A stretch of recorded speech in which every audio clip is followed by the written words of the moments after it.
Sai agora. Foram 2 palavras, só 2. Mas Renata as ouviu como se alguém tivesse arrastado uma cadeira no chão de mármore às 3 da manhã, aquele tipo de barulho que para tudo. Ela ainda segurava a xícara de café quando Gustavo abriu a porta de entrada. Não a porta dos fundos, não a porta da garagem, a porta da frente. A que dava para a Rua das Amendoeiras, onde a dona Cláudia já estava varrendo a calçada e o senhor René já tinha puxado a cadeirinha de plástico para tomar sol. Gustavo. A voz dela saiu baixa demais, ela mesma não reconheceu. O que você está fazendo? Ele não respondeu. Pegou a mala que estava atrás dele, uma mala que Renata não tinha visto antes, já pronta, já fechada, já com as rodinhas estendidas, e colocou do lado de fora, no paralelepípedo da calçada. A dona Cláudia parou de varrer. Você tem 10 minutos para pegar o que quiser, Gustavo disse. E a voz dele era a voz de quem está fechando uma conta no banco. Sem raiva, sem culpa, só o procedimento. O resto eu mando depois. Renata olhou para a mala, depois para ele, depois para a mala de novo.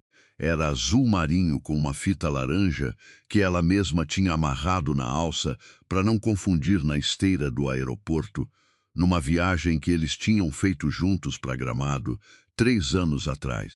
Ela lembrava de ter rido enquanto amarrava. Lembrava do jeito que ele tinha segurado a mão dela no táxi até o hotel.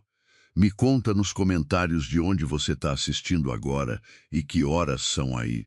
E se você chegou agora no canal, aperta inscrever porque essa história ainda não terminou. A vizinha da casa amarela tinha aparecido na janela. O menino de bicicleta que passava toda manhã tinha parado no meio-fio. Renata sentiu o calçamento irregular sob os pés descalços. Ela tinha saído da cozinha sem perceber que não tinha posto chinelo, e foi essa sensação, a aspereza do paralelepípedo, que fez tudo ficar real. Você não pode fazer isso, ela disse. Já fiz. Gustavo recuou um passo, como se quisesse distância suficiente para não ter que olhar direto. A casa é minha. O contrato de compra e venda está no meu nome. Você sabe disso, ela sabia. Ela tinha assinado no cartório, numa mesa de compensado, enquanto ele explicava para o corretor que era mais prático assim, menos burocracia para o casal. E ela tinha concordado porque Gustavo sempre cuidava das coisas práticas. E ela confiava nele do jeito que se confia numa parede que a gente nunca imagina que vai ceder. Foram 11 anos de casamento. A mala azul marinho ficou parada na calçada com a fita laranja balançando no vento de março. Renata tinha 38 anos e não tinha dormido numa casa que não fosse a dela em quase uma década. A última vez tinha sido no apartamento da mãe, antes do casamento, quando ainda havia uma cama de solteiro com colcha de crochê e o cheiro de naftalina nos armários. Ela ligou para a mãe do banco de trás do táxi, com a mala entre os joelhos, porque o motorista tinha reclamado que o porta-malas não fechava direito com o tamanho dela. Mãe, Renata? Que foi, meu bem? Ela abriu a boca para falar e o que saiu não foi palavra nenhuma. Foi aquele tipo de silêncio que tem peso, Renata. A voz da mãe mudou de tom. Onde você está? No táxi. Ela olhou pela janela. A cidade passava rápida e estranha, como sempre parece quando a gente está dentro de um carro com o coração errado. Posso ficar uns dias na sua casa? Dona Marilene não perguntou mais nada. Só disse, claro, e foi abrir o portão. O apartamento da mãe tinha 2 quartos, um deles usado como depósito desde que o irmão de Renata tinha ido morar em Campinas. Tinha a colcha de crochê ainda. Tinha o cheiro de naftalina. Tinha uma janela que dava para um muro cinza e um vaso de samambaia que sobrevivia apesar de tudo. Renata sentou na beira da cama e ficou olhando para a mala azul marinho no chão. Ela não chorou. Queria muito ter chorado, porque chorar tem um ritmo, tem começo e fim, dá uma sensação de que alguma coisa passou. Mas o choro não veio. Só ficou aquela pressão atrás dos olhos e uma espécie de zumbido baixo constante, que era o som de 11 anos desmoronando em câmera lenta. Dona Marilene apareceu na porta com 2 copos de suco de laranja. como se suco de laranja resolvesse alguma coisa. E Renata pegou o copo porque não sabia como recusar. Ele te disse por quê? A mãe perguntou, sentando na beira da cama do lado dela. Não precisou. Renata segurou o copo com as duas mãos. O copo estava gelado. Eu já sabia que tinha alguém. Ela tinha sabido havia 3 meses. Não da maneira dramática dos filmes, não com batom na camisa ou mensagem no celular desbloqueado. Tinha sido menor do que isso e mais difícil de ignorar. Uma maneira nova de Gustavo olhar para o celular, inclinando levemente a tela.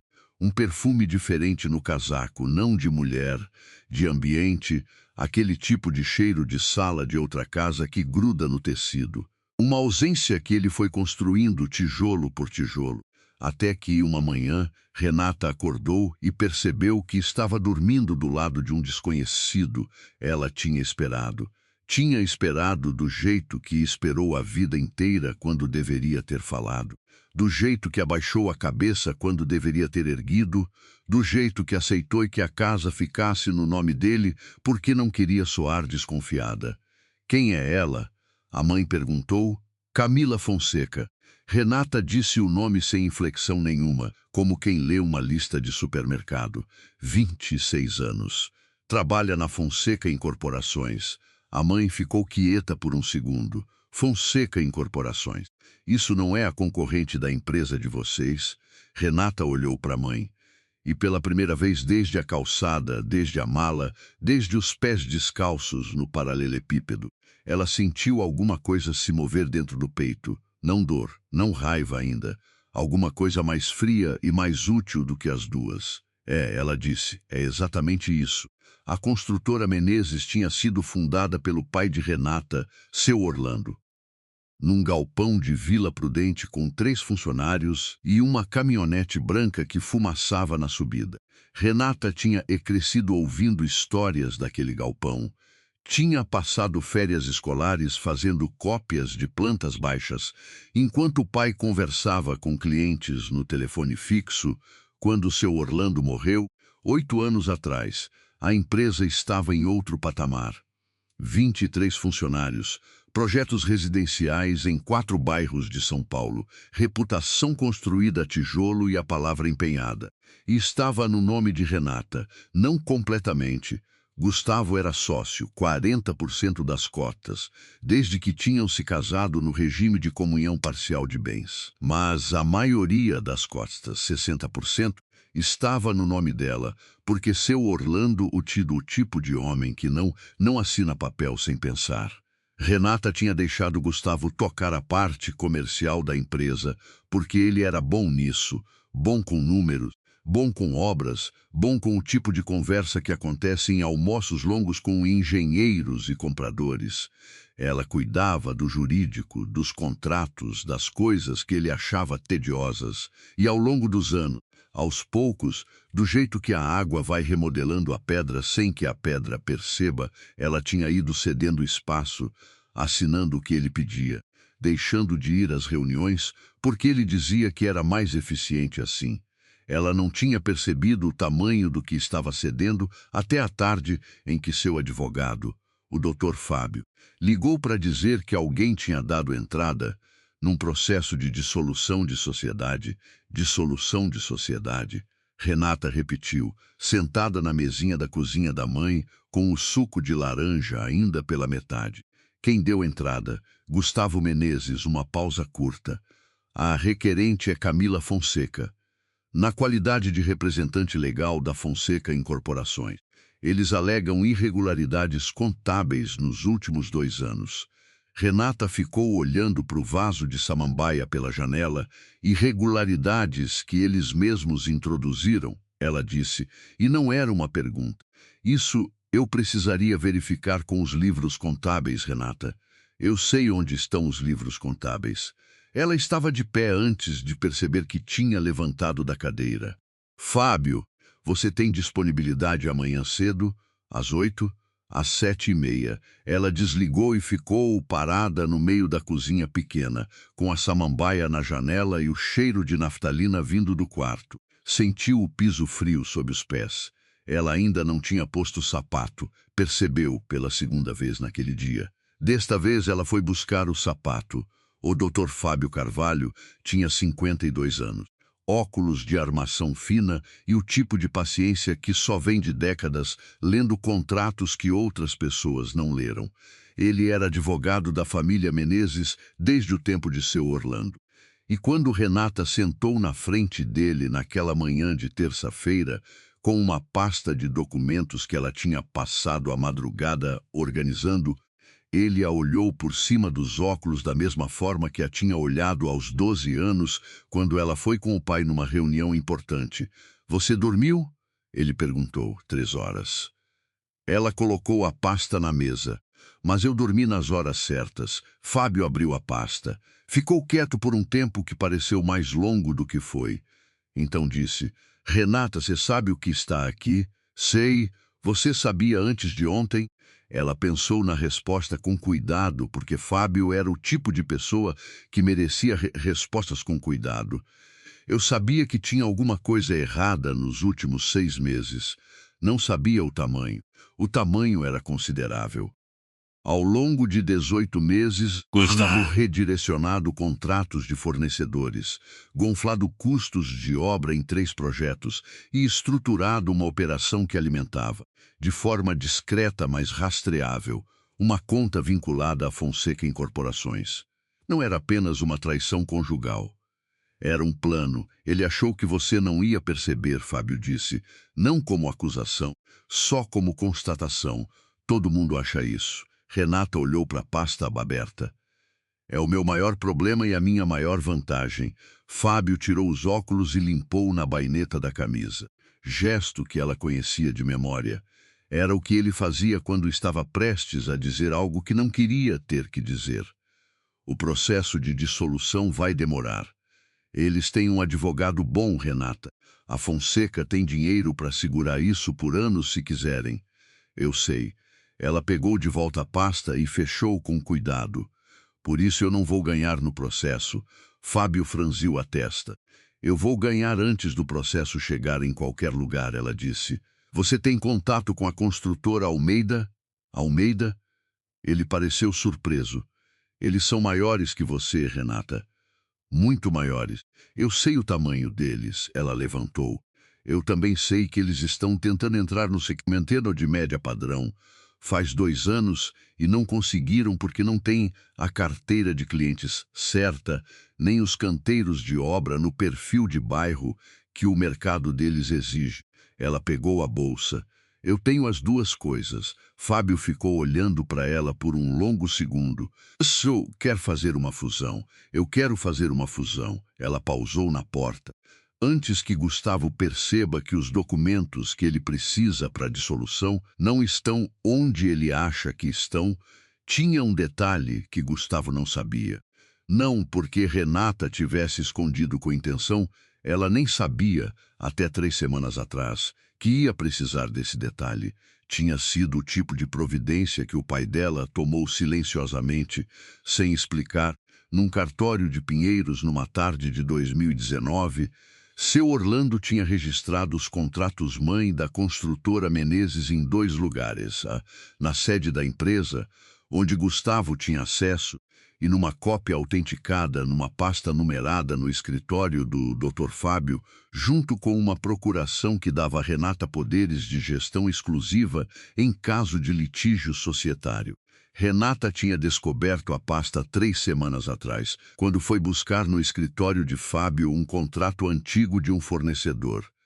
A secretária tinha trazido a pasta errada.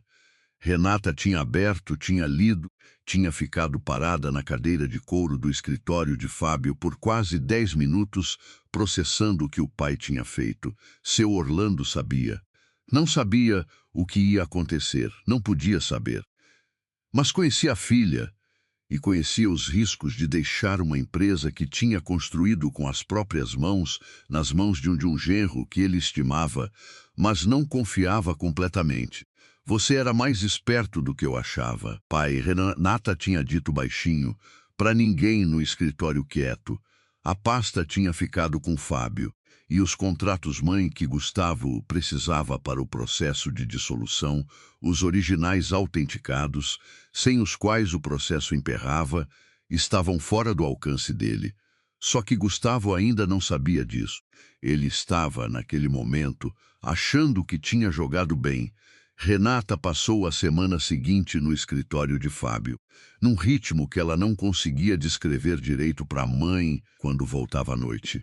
Não era pressa, não era raiva, era uma espécie de foco frio que ela nunca tinha encontrado em si mesma antes, como se a humilhação na calçada tivesse queimado fora tudo que era supérfluo e deixado só o que era necessário. Na quarta-feira, ela ligou para Rodrigo Almeida. Rodrigo Almeida tinha 45 anos, era filho do fundador da construtora Almeida e tinha o tipo de reputação que vem de ter crescido dentro de uma empresa. Ele sabia fazer o que seu pai tinha feito, mas também sabia o que o pai não tinha conseguido.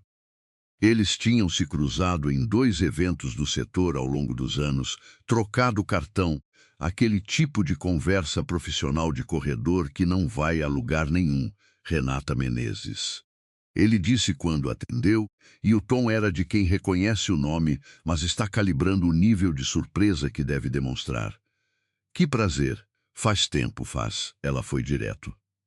Rodrigo, eu quero te propor um encontro. Tenho uma proposta de negócio que acho que vai te interessar. Pode ser essa semana, uma pausa. Pode ser hoje à tarde. Ela não tinha esperado essa resposta, mas disse pode, sem hesitar, porque hesitação naquele momento teria o sabor errado. Eles se encontraram num café no Itaim, que era neutro o suficiente para não parecer que nenhum dos dois estava fazendo concessão de território. Rodrigo era mais alto do que ela lembrava, tinha o cabelo levemente grisalho nas têmporas e um jeito de ouvir que ela reconheceu imediatamente.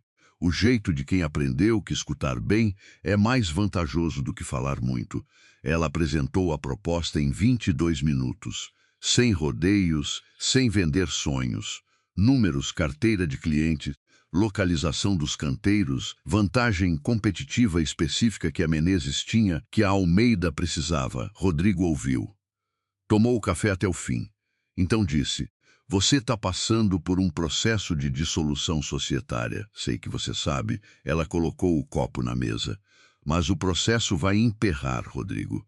E quando emperrar, a parte majoritária da empresa continua comigo. 60%, com os contratos originais e a carteira de clientes. E o seu marido? Ex-marido. Ela disse isso sem calor, só como correção factual. Ele vai ficar com 40% de uma empresa que, sem os contratos que eu tenho, vale bem menos do que ele acha. Rodrigo olhou para ela por um momento. Não era o olhar de quem está avaliando uma proposta de negócio. Era o olhar de quem está avaliando a pessoa que está fazendo a proposta. Você montou isso tudo em menos de uma semana? Ele disse. Eu não montei. Ela pegou a bolsa. Meu pai montou, eu só abri a pasta na hora certa. Rodrigo ficou um segundo quieto. Então sorriu, não o sorriso de reunião, o outro. Manda o material para o meu jurídico. Eu dou retorno até sexta. Ela saiu do café com o sol de tarde batendo de frente. Aquele sol de São Paulo que a gente nunca sabe se é calor ou claridade, e ficou parada na calçada por um segundo antes de chamar o táxi. A mala azul marinho ainda estava no apartamento da mãe. Mas alguma coisa na calçada daquele café era diferente da calçada da Rua das Amendoeiras. Ela ainda não sabia nomear o que era. Sabia que não era Vitória. Era cedo demais para Vitória. Era mais parecido com um momento antes de uma onda quando a água ainda está subindo. O celular vibrou. Era uma mensagem de Gustavo. Preciso que você assine um documento. Pode ser amanhã? Ela guardou o celular sem responder. Tinha coisa mais importante a fazer amanhã. Na quinta de manhã, Renata foi ao escritório da Menezes pela primeira vez desde que tinha saído de casa. A sede ficava na Vila Olímpia, num andar de um prédio comercial que seu Orlando tinha escolhido por causa da janela que dava para o viaduto. Ele gostava de ver movimento. Dizia que prédio parado é prédio morto. O andar tinha aquela luz de manhã que entra horizontal e deixa tudo meio alaranjado até às 10. A recepcionista, Patrícia, olhou para Renata com uma expressão que tentava ser neutra e conseguia ser só desconfortável. Doutora Renata. Bom dia, Patrícia. Ela passou pela recepção sem parar. O Gustavo chegou? Chegou. Sim, ele está em reunião no... Obrigada. Ela foi direto à sala de reunião. Abriu a porta sem bater. Gustavo estava sentado do lado de dentro com dois homens que Renata não reconheceu. Ternos, pastas, o ar de quem preferiria estar em outro lugar. Do lado de fora da mesa, numa cadeira levemente afastada, como se não fizesse parte da reunião, mas claramente fazia, estava Camila Fonseca, 26 anos, cabelo liso, o tipo de roupa que custa caro para parecer simples. Ela olhou para Renata com a expressão de quem estava esperando por isso, mas esperava que fosse acontecer de outro jeito. Gustavo se levantou. Renata, Gustavo, ela olhou para o grupo todo, calibrada. Eu não sabia que tinha reunião hoje de manhã. É uma reunião particular. A voz dele tinha aquela firmeza que ela conhecia, não raiva, procedimento. Sobre assuntos da empresa, da nossa empresa, ela disse. 60% dela, pelo menos, ela colocou a pasta que trazia na mesa, aberta, com o documento de procuração em cima. Esse é o instrumento de gestão exclusiva em caso de litígio societário, assinado pelo meu pai em cartório em 2019. Reconhecido em firma, ela olhou para um dos homens de terno. Se você é o advogado deles, vai querer ler antes de continuar qualquer coisa. O homem pegou o documento. Começou a ler. A expressão, o rosto dele mudou no segundo parágrafo, de um jeito que era difícil de não perceber. Camila Fonseca olhou para Gustavo. E Gustavo olhou para Renata com uma expressão que ela nunca tinha visto nele antes. Não raiva, não procedimento. Alguma coisa mais parecida com o momento em que a pessoa percebe que o chão era mais raso do que achava. Onde você arranjou isso? Ele disse. Baixo. Meu pai deixou. Ela fechou a pasta. Olhou para ele por um segundo. Você deveria ter conversado com ele mais. Ele tinha muito a ensinar. Ela saiu da sala de reunião, atravessou a recepção, desceu no elevador. No lobby do prédio, parou perto da parede de vidro e ficou olhando para o movimento lá fora. O coração estava batendo mais rápido do que ela queria admitir, mas os pés estavam quietos. Rodrigo Almeida mandou mensagem na sexta-feira, às 10h30 da manhã. Material analisado. Vamos conversar segunda. Renata respondeu. Segunda às 9. Ela colocou o celular na mesa e olhou pela janela da cozinha da mãe. A samambaia tinha um novo broto pequeno, verde claro, que ela não tinha notado antes. Dona Marilene entrou com 2 copos de suco de laranja. Boas notícias? A mãe perguntou. Talvez. Renata pegou o copo. Mãe, você tem os documentos do galpão de Vila Prudente? O que o pai deixou? A mãe piscou. Tenho sim. Por quê? Porque eu acho que o pai deixou mais coisa do que a gente sabe. Dona Marilene ficou olhando para a filha com uma expressão tão que Renata demorou um segundo para identificar. Não era orgulho exatamente, era reconhecimento. Como quando a gente vê alguém fazer algo que sempre soube que essa pessoa era capaz de fazer, mas nunca tinha visto acontecer. Ele sempre dizia que você era a que mais parecia com ele, a mãe disse. Renata olhou para o broto novo da samambaia. Eu sei, ela disse. Eu demorei para acreditar. A reunião de segunda-feira com Rodrigo Almeida durou 2h30. Não era o tipo de reunião que tem pausa para café. Era o tipo que a gente percebe que acabou só quando os dois lados param de falar ao mesmo tempo e ficam olhando para os documentos na mesa como se precisassem de um segundo para lembrar onde estavam. O jurídico da Almeida tinha 3 perguntas sobre a carteira de clientes da Menezes. Renata respondeu as 3 sem consultar nada. Rodrigo ficou quieto durante quase toda a reunião. O que ela foi aprendendo a ler como sinal positivo. Ele falava quando discordava, ficava quieto quando estava convencido. No fim, ele disse, Eu quero propor uma estrutura diferente do que você apresentou. Renata esperou. Em vez de fusão de participações, ele continuou. Eu quero fazer uma aquisição estruturada. A Almeida compra os 60% da Menezes que estão no seu nome, a preço de mercado, mais um prêmio de 20% pela carteira. Você entra como diretora de desenvolvimento de novos negócios, com participação nos resultados, e os 40% do seu ex-marido ficam para ele resolver como quiser, que nessa estrutura vão valer substancialmente menos. Renata ficou olhando para ele, era mais do que ela tinha proposto. Era, na verdade, exatamente o que ela teria proposto se tivesse tido mais uma semana para pensar. Por que o prêmio de 20%? Ela perguntou. Não porque duvidasse, mas porque queria ouvir a resposta dele. Rodrigo abriu levemente as mãos em cima da mesa. Porque carteira de clientes fidelizada em médio padrão em São Paulo não tem preço de tabela. E porque eu prefiro pagar pelo que é certo do que economizar no que vai me custar depois. Ela pensou por um segundo. Só um. Eu preciso de 3 dias para fechar os números com o meu advogado. 3 dias. Ele concordou. Ela saiu da Almeida às 12h30, na luz branca do meio-dia do Itaim, e ficou parada na calçada por um momento com o celular na mão sem ligar para ninguém. Lá dentro, alguma coisa estava começando a tomar forma. Não era alívio. Era mais sólido do que alívio. Gustavo tentou ligar 4 vezes na terça. Ela viu as chamadas e não atendeu nenhuma. Na quinta chamada, às 6 da tarde, ela estava no escritório de Fábio revisando minutas e o celular vibrou na mesa ao lado. E Fábio olhou para o número e disse, é ele. E ela disse, eu sei. E continuou lendo o parágrafo onde estava. Às 6h40, ele mandou mensagem. Renata, a gente precisa conversar sobre a empresa.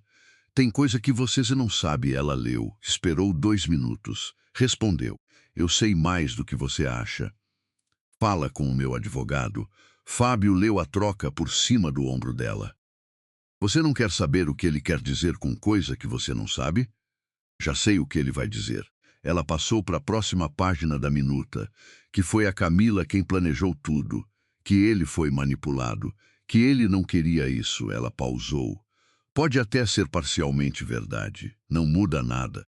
Fábio ficou quieto por um segundo. Você já pensou nisso antes de hoje? Eu pensei nisso na semana passada. Ela virou a página e cheguei na mesma conclusão. O que ela não disse para Fábio, porque eram 11 da noite quando voltou para o apartamento da mãe e Dona Marilene já estava dormindo, e a cozinha estava quieta com só a luz do micro-ondas acesa. Era que tinha ficado sentada na cadeira da cozinha por quase meia hora pensando não em Gustavo, mas na mãe de Gustavo. Dona Léa Menezes tinha 70 anos. Vivia num apartamento no Brooklyn e há 11 anos tratava Renata com a cordialidade específica de quem nunca provou, mas nunca vai dizer isso em voz alta. Sempre o comentário levemente oblíquo, sempre o elogio que era na verdade uma observação. Que vestido corajoso, Renata. Eu jamais teria essa coragem toda. Havia 3 semanas antes da calçada, antes da mala, Renata tinha ligado para Dona Léa para avisar que ia levar o jantar de domingo mais cedo por causa de um compromisso. E Dona Léa tinha dito, no meio de uma frase sobre outra coisa, ah, então vem mais cedo mesmo, porque o Gustavo vai precisar sair às 8. Na época, Renata não tinha prestado atenção. Mas, sentada na cozinha escura, ela ficou olhando para o micro-ondas e pensando. Dona Léa sabia do compromisso de Gustavo às 8 de uma noite de domingo. E não era um compromisso de trabalho, ela não tinha evidência. Era só uma peça de quebra-cabeça que estava no lugar errado. Mas ela aguardou. Na quarta-feira, Renata foi buscar no apartamento da mãe os documentos do galpão de Vila Prudente. Dona Marilene tinha guardado tudo numa caixa de papelão com a tampa colada com durex amarelo lá no fundo do armário do quarto que era depósito. Renata abriu a caixa na mesa da cozinha e foi organizando pilha por pilha, Notas fiscais antigas, contratos de fornecedor, fotos de obra em papel brilhante que já tinha perdido um pouco da cor. Então, no fundo da caixa, embaixo de um envelope de papel craft, ela encontrou uma pasta fina com uma etiqueta manuscrita. Renata, para quando precisar, a letra era do pai. Ela ficou olhando para a etiqueta por um tempo que não sabia medir. A samambaia na janela balançou um pouco com a brisa que entrou pela fresta. Abriu a pasta. Dentro havia 2 documentos. O primeiro era uma carta, 2 páginas manuscritas, com a data de março de 2021, 4 meses antes de seu Orlando morrer. O segundo era um documento técnico, papel timbrado de cartório, com o reconhecimento de firma e tudo. Ela leu a carta primeiro. Renata, minha filha, se você está lendo isso, é porque eu já fui e porque você precisou abrir essa caixa. Espero que você tenha demorado muito para precisar dela. Mas se você está lendo, é porque você é forte o suficiente para aguentar o que veio antes. Tem uma coisa que eu nunca te contei, porque achei que não fosse necessário. Mas seu avô sempre dizia, papel guardado é problema resolvido antes de acontecer, o galpão de Vila Prudente. Onde tudo começou, está registrado no nome da família, não da empresa. O endereço é o mesmo, mas o imóvel nunca foi transferido para pessoa jurídica. Uma distração minha nos primeiros anos, que depois eu decidi deixar assim de propósito. Vale o que vale agora, que é bem mais do que quando você era criança. O documento junto é a matrícula atualizada de 2020. Esse galpão está no nome de você e do seu irmão, em partes iguais, desde que eu registrei em 2018. Fala com o Fábio. Ele sabe o que fazer com isso. Te amo, filha. Seu pai, Renata, dobrou a carta com cuidado. Colocou de volta na pasta. Ficou olhando para o documento técnico. O galpão tinha sido avaliado em 2020 em 2,3 milhões de reais, num ponto que, nos últimos 2 anos, tinha se valorizado com a expansão de um corredor comercial da prefeitura. Ela não sabia o valor atual, mas sabia que não era 2,3, ligou para o Fábio. Fábio, ela disse quando ele atendeu. O meu pai deixou mais uma coisa, silêncio de 2 segundos. Eu precisava mesmo de você hoje, Renata. Ela quase sorriu. Você vai querer ouvir isso? Você colocaria tudo em risco para reconstruir do zero, igual a Renata, ou teria tentado salvar o casamento primeiro? Me conta nos comentários de onde você está assistindo e que horas são aí. O galpão de Vila Prudente valia, segundo a avaliação que Fábio mandou fazer com urgência, 3,8 milhões de reais. Isso muda a equação toda, Fábio disse, na tarde de quinta, com os óculos na mão e a expressão de quem está recalculando. Com esse ativo mais os 60% da empresa na estrutura que a Almeida propôs, eu sei o que muda. Renata estava de pé na frente da janela do escritório dele. O que eu quero saber é se isso dá para entrar na negociação antes da assinatura ou se precisa de outro instrumento. Dá para entrar. Fábio começou a escrever alguma coisa. Mas eu preciso de 2 dias. Você tem 1. Ele olhou para cima com aquela expressão de pai adotivo contrariado que ela conhecia desde os 12 anos. Renata, 1 dia e meio. Tá bom, ele voltou para a anotação. Mas você vai ter que ligar para o seu irmão. Ela tinha pensado nisso. Daniel morava em Campinas, trabalhava com tecnologia, tinha saído do apartamento da mãe anos atrás, com a leveza específica de quem nasce sendo filho que a família não precisa se preocupar. Ele e Renata falavam uma vez por mês, sempre por iniciativa dela, sempre com aquele calor fraternal que existe, mas não exige muito. Ela ligou de tarde enquanto esperava o táxi. Dan, Rei, o apelido de infância. Quanto tempo? Tudo bem? Mais ou menos. Ela foi direta. Você sabe que eu e o Gustavo estamos separados? Uma pausa. Mãe me contou. Tô com você. Obrigada. Ela respirou fundo. Dan, eu preciso te contar uma coisa sobre o galpão do pai. Outro silêncio. Diferente do primeiro. Que galpão do pai, exatamente? Daniel chegou de Campinas na sexta de manhã, num carro que estava precisando de alinhamento e com uma mochila que claramente tinha sido feita para a viagem de fim de semana, mas ia durar mais do que isso. Ele tinha 35 anos, o cabelo encaracolado do pai e o jeito de entrar numa sala que fazia todo mundo olhar, não porque fosse imponente, mas porque ele parecia sempre um pouco surpreso de estar lá, de um jeito que era difícil não gostar. Renata explicou tudo sentada na mesa da cozinha da mãe, com a pasta do pai aberta, enquanto Dona Marilene ficava entrando e saindo com café que ninguém tinha pedido, mas que ninguém recusou. Daniel ouviu sem interromper. Quando ela terminou, ele ficou olhando para a carta do pai por um segundo. Então disse: "Ele era bem mais safado do que a gente achava, né?" Renata piscou e riu. Foi a primeira vez que ela ria desde a calçada da Rua das Amendoeiras e o som saiu um pouco torto, um pouco mais alto do que ela pretendia, mas era real. Ela concordou. "Tô dentro." Daniel fechou a pasta. "O que você precisa de mim?" "Assinatura num documento e que você não fale com o Gustavo se ele ligar." "Gustavo nunca ligou para mim na vida, ele pegou o café." "Isso vai ser fácil." Na sexta à tarde, Renata estava no escritório de Fábio, finalizando os termos da negociação com a Almeida, quando o celular dela tocou com um número que ela não reconheceu. Ela normalmente não atendia número desconhecido, mas havia alguma coisa no timing. Era tarde demais para ser telemarketing, cedo demais para ser engano, que fez ela atender. Renata Menezes, voz feminina, mais velha. Controlada, do tipo que se aprende, não do tipo que se nasce. "Quem fala?" Renata perguntou. Léa Menezes, uma pausa de 2 segundos. "Precisamos conversar. Sem advogado, sem o Gustavo. Só nós duas." Renata olhou para a parede do escritório de Fábio. Fábio estava do outro lado da mesa e levantou a sobrancelha. "Por que eu faria isso?" Renata disse para o celular, com a voz neutra que ela estava aprendendo a usar como ferramenta. "Porque tem coisa que o Gustavo não te contou", Dona Léa disse, "e que eu não vou te contar pelo telefone. O micro-ondas aceso na cozinha escura, o compromisso de domingo às 8, o pedaço de quebra-cabeça no lugar errado, amanhã de manhã", Renata disse. "Você escolhe o lugar."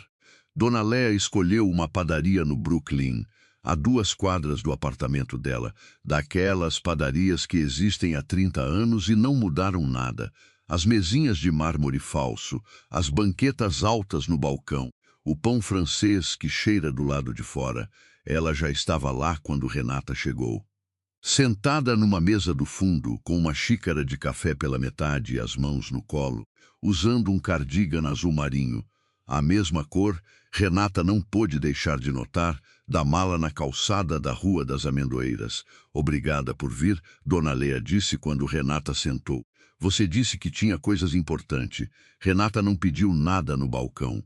"Eu tô ouvindo." Dona Léa olhou para a xícara, depois para Renata. Ela tinha olhos escuros e uma boca que Renata sempre associou à contenção. Não porque Dona Léa não sentisse, mas porque sentir era uma coisa que ela fazia em particular. "A Camila Fonseca não apareceu na vida do Gustavo por acaso." Ela disse. Renata esperou. "Eu a conheci primeiro." Dona Léa falou devagar, pesando cada palavra como se estivesse calculando quanto de cada uma era seguro gastar. "O pai dela, Roberto Fonseca, é um homem com quem eu tive um envolvimento há muito tempo. Antes do Gustavo nascer." Renata ficou olhando para ela. "Roberto e eu terminamos mal." Dona Léa girou levemente a xícara no pires. "Muito mal. Tem coisas que ficaram entre nós que eu nunca resolvi. Documentos antigos. Uma dívida que ele diz que eu tenho com ele e que eu digo que não tenho." Ela pausou. "Quando Gustavo e Camila começaram, eu achei que era coincidência. Depois percebi que não era." "Roberto usou a filha?" Renata disse. "Não era pergunta. Eu não sei até que ponto a Camila sabe." Dona Léa ergueu os olhos. "Mas Roberto sabe exatamente o que está fazendo. O processo de dissolução da construtora Menezes não é para ficar com a empresa. É para me atingir através do Gustavo." É para me mostrar que ele pode. O silêncio na padaria tinha o barulho de fundo do café sendo moído na máquina do balcão. Renata olhou para Dona Léa por um longo segundo. A mulher que por 11 anos fez comentários oblíquos sobre seus vestidos. A mulher que tinha sabido do compromisso de domingo às 8. Você sabia que ele ia me tirar de casa? É, Renata disse. Baixo. Antes de acontecer, Dona Léa não desviou o olhar. E foi essa a resposta. Não o que ela disse, mas o que ela não negou. Por que você não me avisou? Renata perguntou. Porque eu achei que podia consertar de outro jeito. Uma pausa que custou alguma coisa. Eu me enganei. Renata ficou olhando para a xícara de café que ela não tinha pedido. Depois olhou de volta para Dona Léa e, pela primeira vez em 11 anos, enxergou não a sogra com o cardigan e os comentários, mas uma mulher mais velha sentada numa padaria de mármore falso, carregando um erro que tinha se espalhado por décadas. Não era perdão. Era longe demais de perdão. Mas era informação. Me conta tudo sobre Roberto Fonseca, Renata disse. Ela saiu da padaria com 45 minutos de áudio gravado no celular. Ela tinha pedido permissão antes de começar, e Dona Léa tinha concordado com aquele gesto de cabeça de quem passou a vida inteira esperando ter que pagar uma dívida e se está aliviado que finalmente chegou a hora. Roberto Fonseca tinha 63 anos e era o tipo de homem que Renata reconhecia de cara, não pelo rosto, ela nunca tinha se encontrado com ele, mas pelo padrão. O tipo que constrói influência em camadas, que nunca assina o que não precisa assinar, que usa outras pessoas como peças sem que elas percebam completamente que estão sendo usadas. A dívida que ele alegava ter com Dona Léa era antiga, de uma sociedade mal feita nos anos 90 que nunca tinha ido a cartório. Juridicamente não existia, mas Roberto tinha documentos, parcialmente verdadeiros, parcialmente adulterados, a distinção sendo o tipo de detalhe que só aparecia com análise pericial, que poderiam causar problema suficiente para Dona Léa se fossem a público. Não era extorsão direta, era a ameaça de um problema que nunca se materializa, mas que você carrega como peso o tempo todo. E Roberto tinha mandado a filha Camila porque era elegante, porque era eficiente, e porque Camila, que Renata agora estava recalibrando de vilã simples para peça num tabuleiro mais complexo, talvez não soubesse a profundidade do que estava fazendo. Talvez. Renata ainda não tinha certeza desse talvez. Ela ligou para o Fábio do táxi. Fábio, você conhece alguém que faz análise pericial de documentos históricos? Conheço dois. Uma pausa. Por que você precisa de perícia histórica? Porque tem um documento dos anos 90 que pode ser a chave para tudo isso. Ela olhou pela janela do táxi. A cidade passava do mesmo jeito que na primeira vez, mas ela estava em lugar diferente agora. E eu preciso saber se ele é o que parece ou se é o que alguém quer que pareça. O perito indicado por Fábio se chamava Marcelo Teixeira. Trabalhava numa sala no centro, com uma lupa que parecia de outro século e uma quantidade impressionante de arquivos físicos que ele dizia preferir ao computador. Renata foi até lá na segunda-feira seguinte com cópia dos documentos que Dona Léa tinha guardado. Originais ela não ia deixar sair das mãos de mais ninguém. Marcelo levou 3 horas. Renata esperou numa cadeira de escritório, com o estofado gasto, lendo os e-mails que tinha atrasado e respondendo mensagens de Daniel, que estava em São Paulo ainda e tinha ido para o apartamento da mãe com a mochila de fim de semana que claramente ia virar mochila de 2 semanas. Às 4 da tarde, Marcelo tirou os óculos e disse: 2 partes desse documento foram alteradas.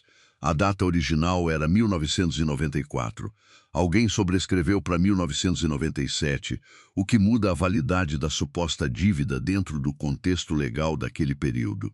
E essa assinatura aqui, ele apontou com a caneta, tem pressão de traço inconsistente. Não é a mesma mão que assinou o resto. Renata ficou olhando para o documento. Você consegue fazer um laudo? Ela perguntou. Consigo. Ele pôs os óculos de volta. Prazo de 5 dias úteis. 3. Ele olhou para ela com a expressão de profissional acostumado a prazos impossíveis. 4. 3,5. Ele fez um barulho que podia ser concordância ou resignação. Provavelmente as duas coisas. Naquela semana, enquanto o laudo era feito e a negociação com a Almeida estava na reta final do jurídico, Renata teve pela primeira vez desde a calçada uma tarde sem compromisso marcado. Era quarta-feira, 3 horas da tarde. Ela estava no apartamento da mãe com a pasta do pai aberta na mesa da cozinha e Daniel deitado no sofá da sala, lendo alguma coisa no celular com os pés para cima, e o apartamento tinha aquele silêncio de meio de tarde que não é vazio, é cheio de coisas que não precisam de palavra. Ela releu a carta do pai. Te amo, filha, seu pai. Desta vez o choro veio. Não o que não tinha vindo na beira da cama com a mala azul marinho. Um diferente, mais quieto, menos desesperado, o tipo que não tem começo dramático. Só começa devagar como chuva, que a gente não percebe que começou até estar molhada. Daniel apareceu na porta da cozinha, olhou para ela, foi buscar papel toalha em vez de papel higiênico. Detalhe de irmão mais novo que Renata apreciou sem conseguir explicar porquê, e sentou na cadeira do lado. Ficaram em silêncio por um tempo. Você tá bem? Ele perguntou. Por fim, tô, ela disse. E era a primeira vez em semanas que essa resposta era verdade de uma forma mais complicada do que a pergunta supunha. É que eu sinto falta dele, do pai. Acho que estava tão ocupada que não parei para sentir falta. Daniel ficou um segundo quieto. Então disse, ele ia adorar tudo isso que você está fazendo, ia ficar me dando palpite o tempo todo, ia. E você ia xingar ele baixinho e fazer do jeito que ele sugeriu. Ela riu de novo. O segundo riso dei-as da calçada. Esse saiu mais direito. O laudo chegou na tarde de quinta. 3,2 dias. Marcelo tinha se superado por meio-dia. Era claro, técnico, irrefutável dentro da metodologia que ele usava. A adulteração da data e a inconsistência da assinatura estavam documentadas com comparativo fotográfico e análise de composição de tinta. Renata ficou olhando para o laudo na mesa do escritório de Fábio, enquanto ele lia pela segunda vez, com os óculos escorregando para o nariz. Isso é suficiente? Ela perguntou. Para destruir o documento que Roberto usa como alavanca. Fábio tirou os óculos. Mais do que suficiente, pausa.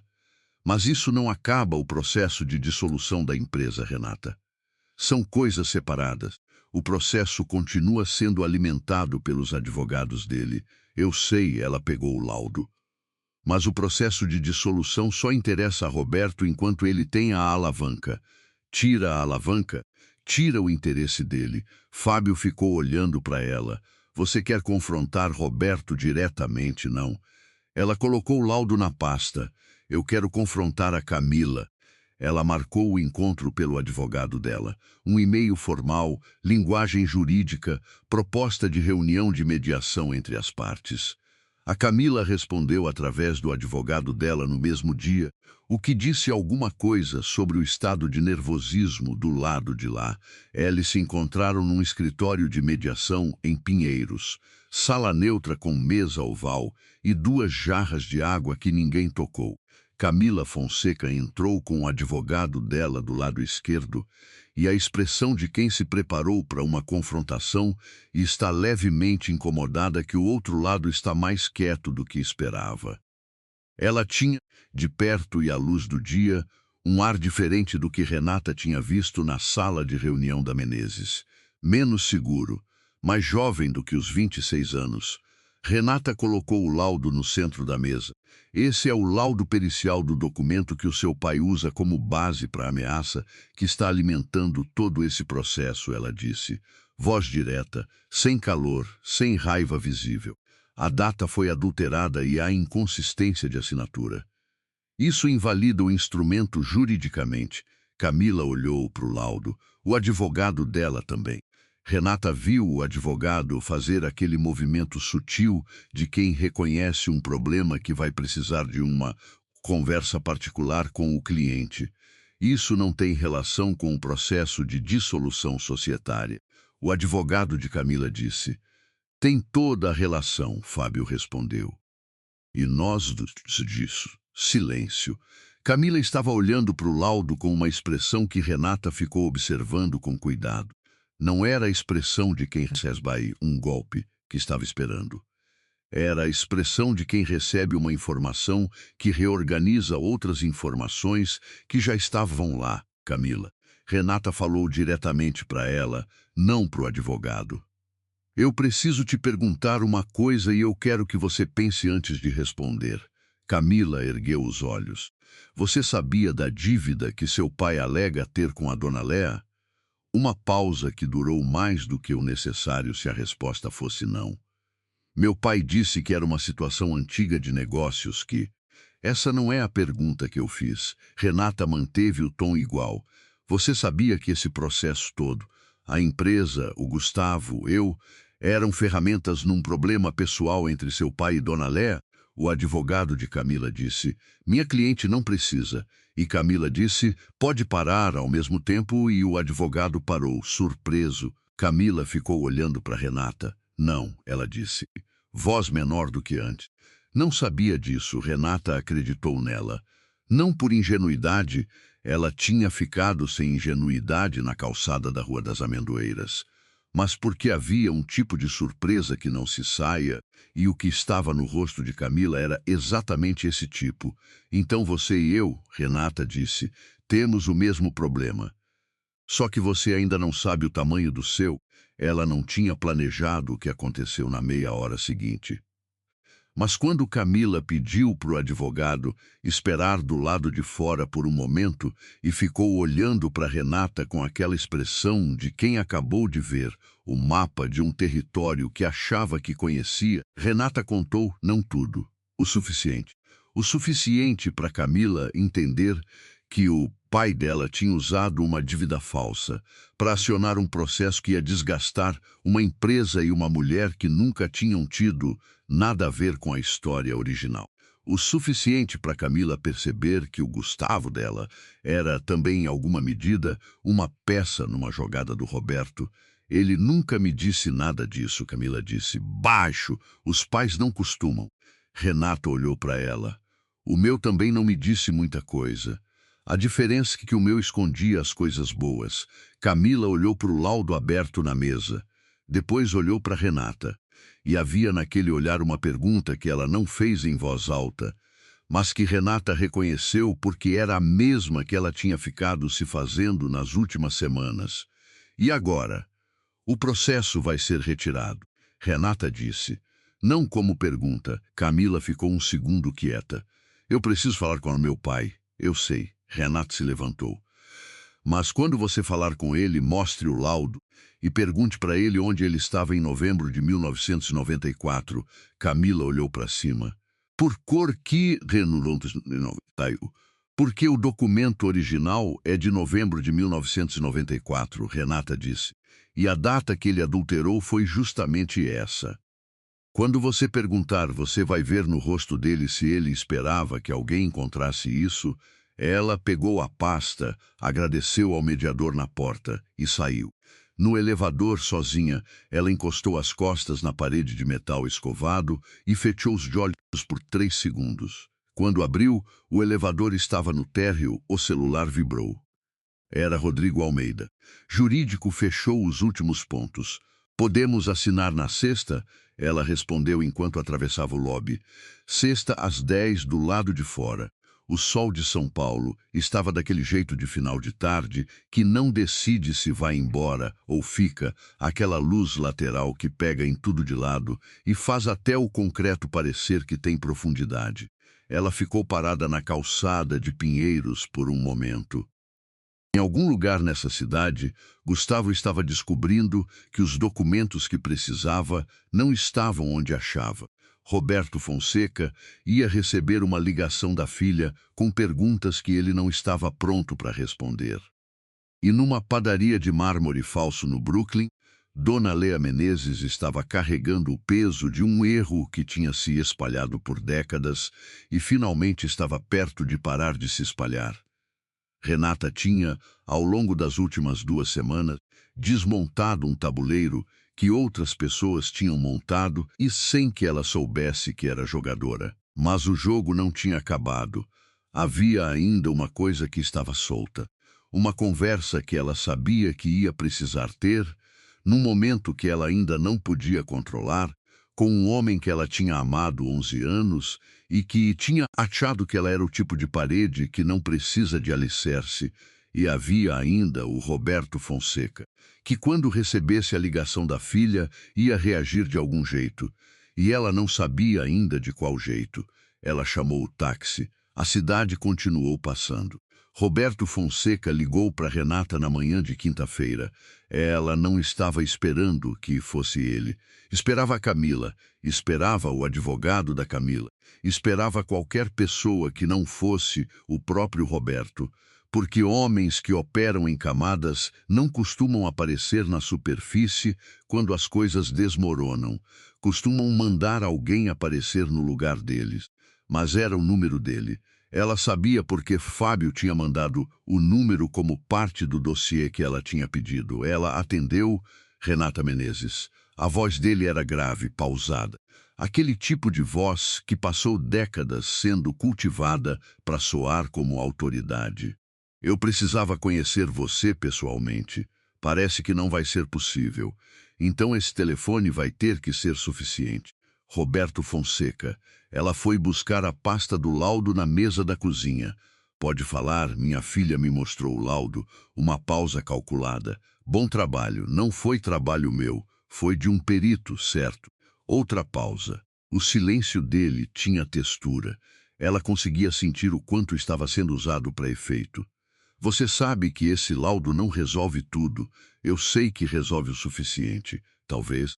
Um tom levemente diferente entrou na voz dele. Não mais autoridade. Algo mais parecido com avaliação. Você é mais esperta do que eu calculei. Isso é um elogio, não uma provocação. Não preciso de elogio seu, Roberto. Ela abriu a pasta. Preciso que o processo de dissolução seja retirado até sexta. Um silêncio mais longo dessa vez. E o que eu ganho com isso? Ela tinha pensado nessa pergunta. Tinha pensado nela às 2 da manhã, no quarto pequeno com a colcha de crochê, enquanto a cidade lá fora fazia o barulho baixo que as cidades fazem quando acham que todo mundo está dormindo. Você ganha que o laudo fica entre nós, ela disse. Eu poderia levar isso a público. Fraude documental é processo criminal, Roberto. Você tem 63 anos e uma empresa que depende de reputação. Você não vai fazer isso. A voz dele voltou para a autoridade. Porque se você fizer, o nome da Dona Léa aparece no meio de tudo e você não vai querer isso. Renata ficou olhando para o laudo aberto. Era uma jogada razoável. Era o tipo de jogada que teria funcionado se ela fosse a Renata de 3 semanas atrás. Aqui esperava, aqui cedia, aqui não queria soar desconfiada. Você está apostando que eu tenho o mesmo problema que Dona Léa, ela é. Que eu prefiro proteger alguém a ganhar. Não estou apostando nada. Estou observando. Então observe melhor. Ela fechou a pasta. Dona Léa já me autorizou a usar o laudo da forma que eu entender necessária. Por escrito. Confirma reconhecida, uma pausa. Ela decidiu que preferia pagar a dívida de uma vez a continuar carregando. Silêncio. Desta vez era diferente dos outros silêncios, não calculado, genuína. Ela fez isso, ele disse.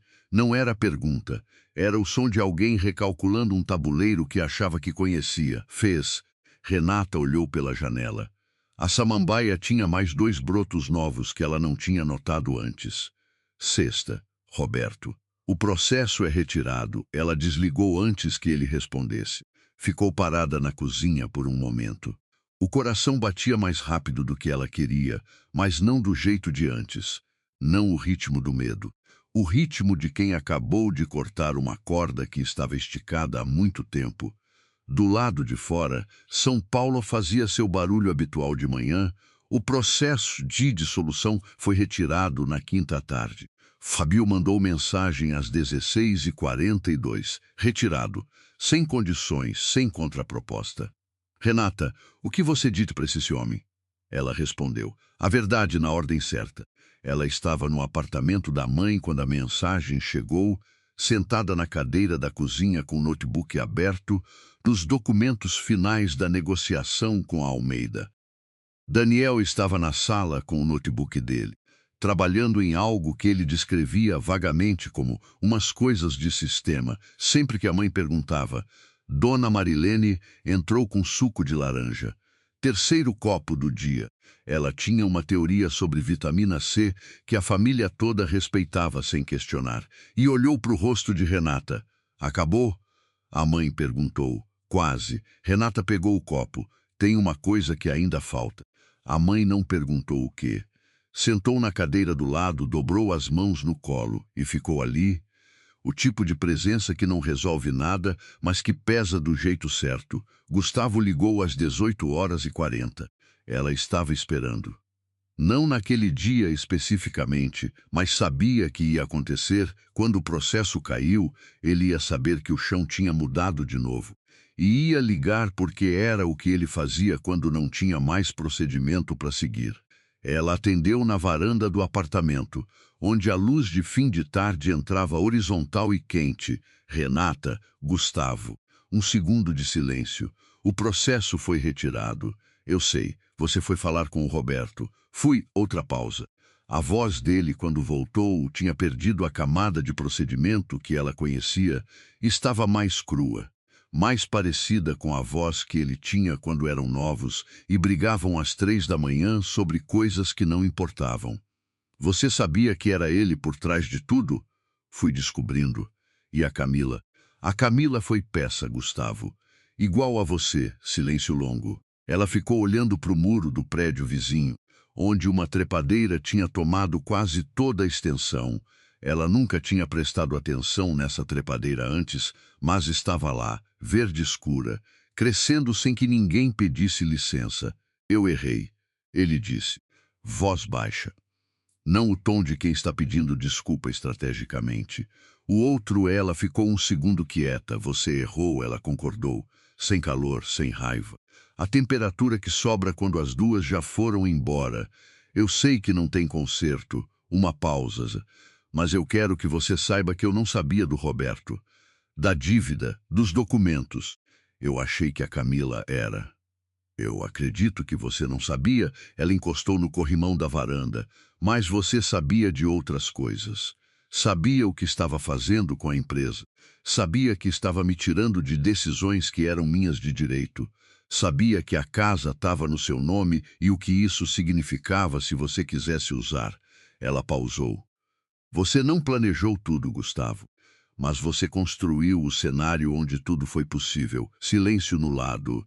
Ele disse, por fim, uma sílaba só, mas era a resposta honesta que ela não tinha esperado que viesse. Ela olhou para a trepadeira no muro. O jurídico vai entrar em contato sobre a dissolução do casamento. Ela disse, vai ser limpo.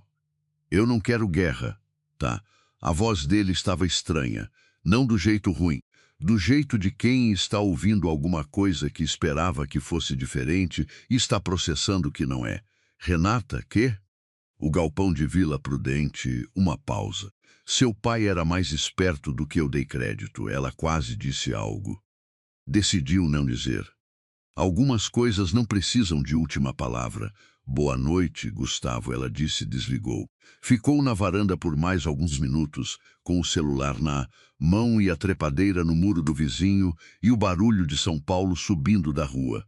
Não sentiu Vitória. Vitória tem algo de agudo, de pico. O que ela sentiu era mais longo do que isso. Mais parecido com o mar depois que a onda passa. Não quieto, porque o mar nunca é quieto, mas de volta ao próprio ritmo. Na sexta de manhã, ela foi à construtora Almeida com Fábio e Daniel. Daniel tinha insistido em ir, dizendo que queria ver como é que assina papel de verdade, e Renata não tinha tido coração de recusar. A sala de assinatura da Almeida tinha aquela seriedade discreta de quem está acostumado com negócios grandes o suficiente para não precisar impressionar. Mesa de carvalho, cadeiras de couro escuro, uma janela que dava para um jardim interno com uma amendoeira que estava começando a perder folhas no fim do verão. Rodrigo estava sentado de um lado com o jurídico dele. Renata sentou do outro lado com Fábio. Daniel ficou numa cadeira levemente atrás, com os cotovelos nos joelhos, olhando para tudo com a expressão de quem está arquivando memória. O jurídico da Almeida foi apresentando os documentos um por um. Renata leu cada um, não performaticamente, não para demonstrar que estava lendo, mas porque era o que se fazia. Fábio também leu, marcando margem com caneta leve no penúltimo documento. Havia uma cláusula que ela tinha pedido que incluíssem e que o jurídico da Almeida tinha colocado numa linguagem ligeiramente diferente do que ela queria. Ela apontou a linha. Essa redação deixa ambiguidade no prazo de transição da carteira de clientes, ela disse. Eu preciso que fique explícito que os contratos em andamento passam para Almeida sem carência, não sujeitos à renegociação. O advogado da Almeida olhou para Rodrigo. Rodrigo fez um gesto com a cabeça que era, ela tem razão, corrige. Corrigiram ali na hora, num adendo manuscrito que todos assinaram. Quando chegou o último documento, a sala estava quieta do jeito que as salas ficam quando o que está prestes a acontecer tem peso real. Renata pegou a caneta, parou por um segundo. Não de dúvida. Era outra coisa. Era o peso específico de um momento que você sabe que existe só uma vez. O antes e o depois separados por uma assinatura. Ela assinou, Fábio assinou. Daniel assinou no documento que precisava da assinatura dele sobre o galpão. Rodrigo assinou pelo lado da Almeida. O jurídico recolheu as vias. Alguém abriu uma garrafa de água com gás que ninguém tinha pedido, mas que de repente parecia necessária. Rodrigo se levantou e estendeu a mão para Renata. Aperto firme, 2 segundos. O tipo de aperto de negócio que tem respeito de verdade. Bem-vinda a Almeida, ele disse. Obrigada. Ela soltou a mão. Eu começo na segunda? Ele levantou uma sobrancelha, levemente surpreso com a velocidade. Depois disse, segunda às 8h30. Daniel, atrás dela, murmurou baixinho. É a filha do seu Orlando.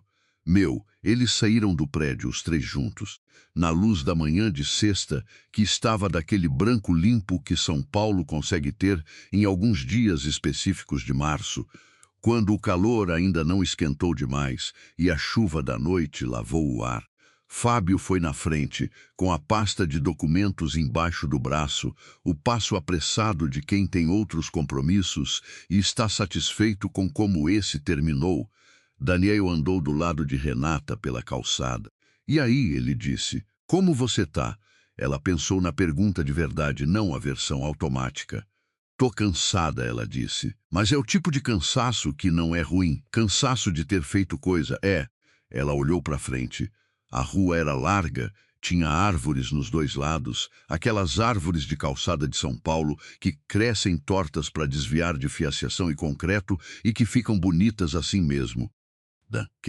Obrigada por ter vindo, ele botou o braço no ombro dela por 2 segundos.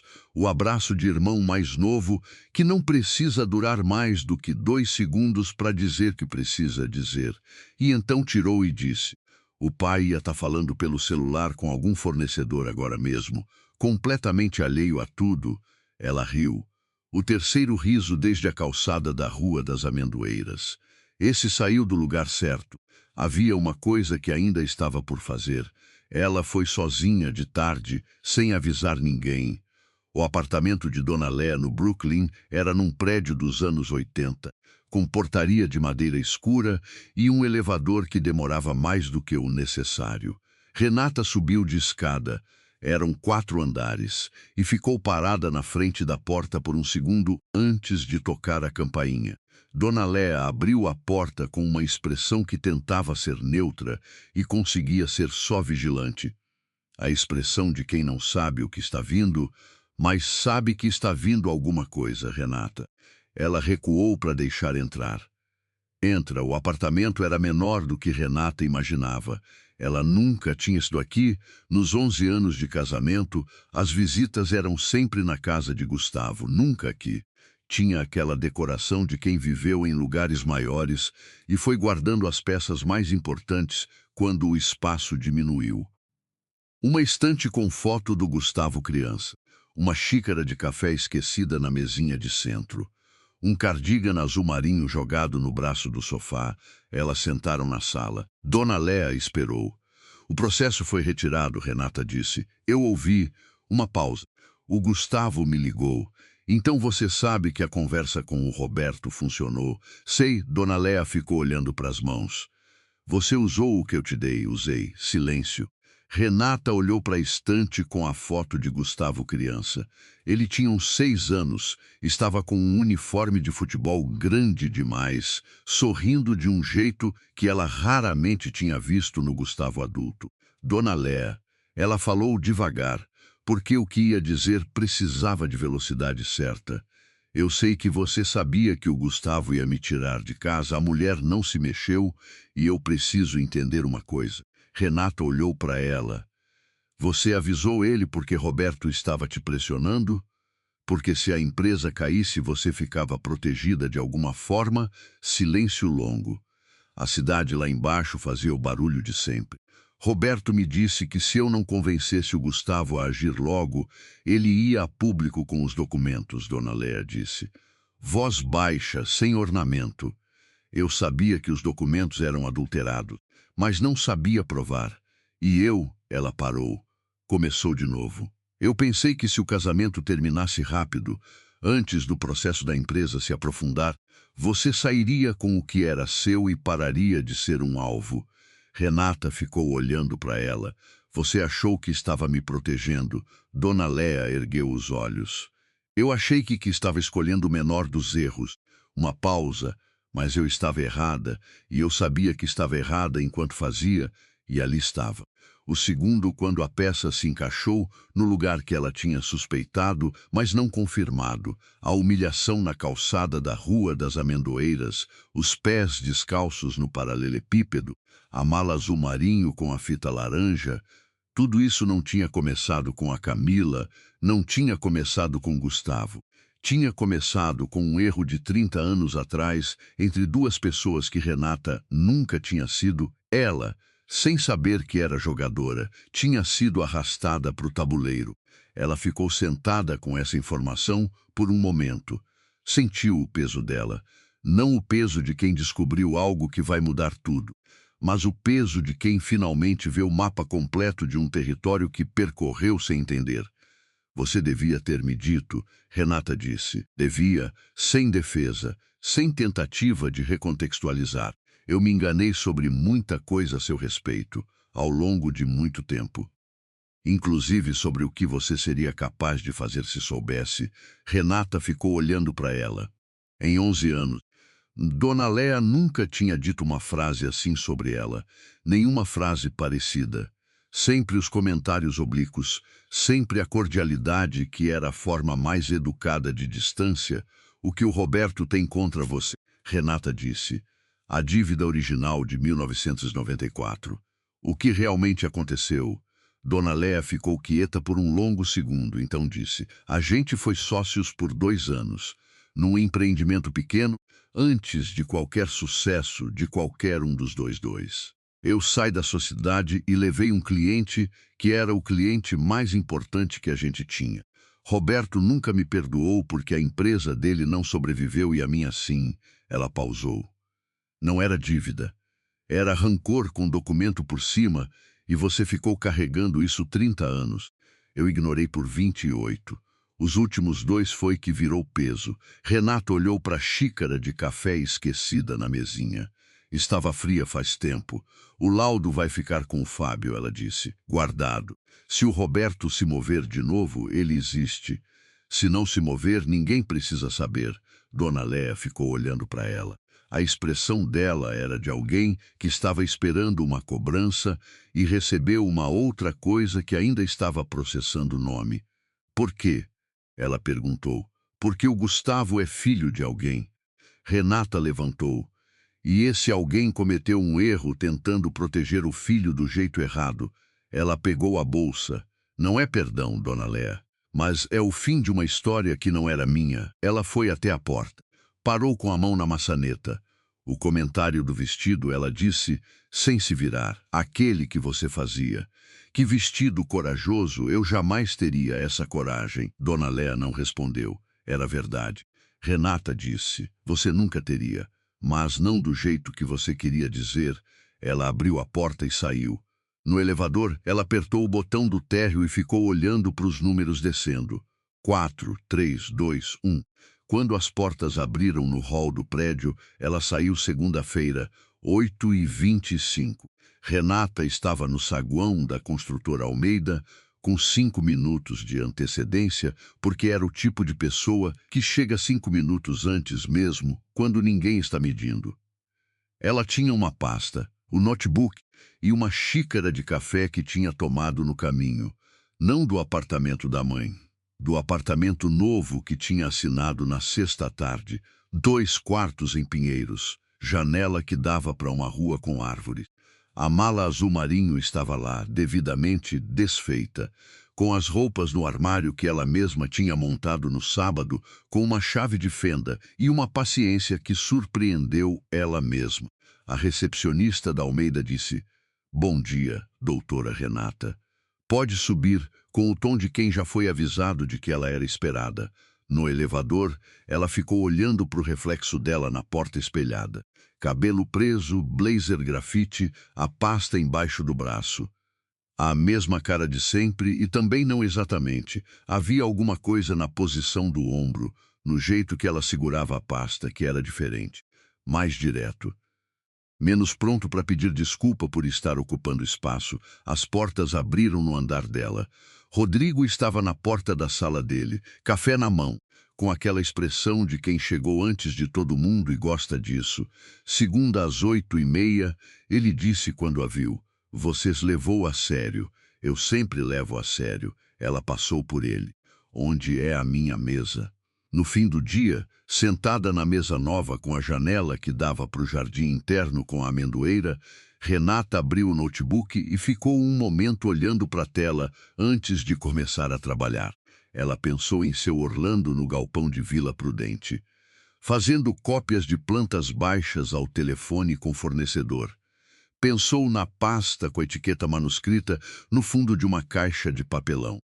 Pensou no broto novo da samambaia que ela não tinha notado até precisar notar. Tinha uma mensagem de Daniel. Como foi o primeiro dia? Ela respondeu. Foi bom. Você vai para Campinas quando? Domingo. Mãe tá com cara de que vai sentir minha falta, mas não vai admitir. É porque vai, você também vai. Talvez. Ela colocou o celular na mesa e ficou olhando pela janela para a amendoeira lá embaixo. Estava perdendo as últimas folhas do verão. Aquele momento em que a árvore parece que vai desaparecer, mas que é, na verdade, o começo de uma outra coisa. Ela abriu o primeiro arquivo de trabalho do dia e começou. Se você tivesse no lugar de Renata, qual teria sido o momento mais difícil? Sair de casa com a mala, entrar na reunião e colocar o documento na mesa, ou a conversa com Dona Léa no apartamento do Brooklyn? Me conta nos comentários onde você tá e que horas são aí. A gente lê todos. Se você chegou agora, aperta inscrever, porque todo dia tem história nova aqui. Manda para alguém que precisa ouvir isso hoje. E dá um like para mais gente conseguir encontrar essa história.